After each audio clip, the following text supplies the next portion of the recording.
রাধা প্রেমে বিভোর হয়ে ভগবানের এই অবস্থা। জগৎকে ভগবানের শেখালেন কিভাবে একে অপরকে ভালোবাসতে হয়।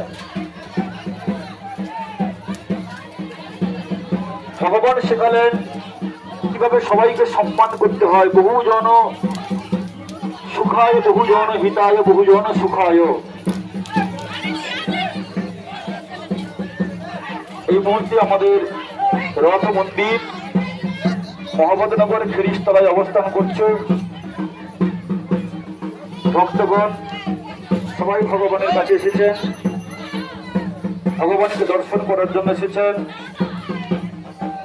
যারা এখনো পর্যন্ত এসে পৌঁছতে পারেননি, আসুন রথকে আমরা আবার সামনের দিকে এগিয়ে নিয়ে যাব। যারা রথের রশিকে স্পর্শ করবেন চলে আসুন, বিলম্ব করা যাবে না, কারণ আকাশের অবস্থাও মেঘাচ্ছন্নময় অবস্থা।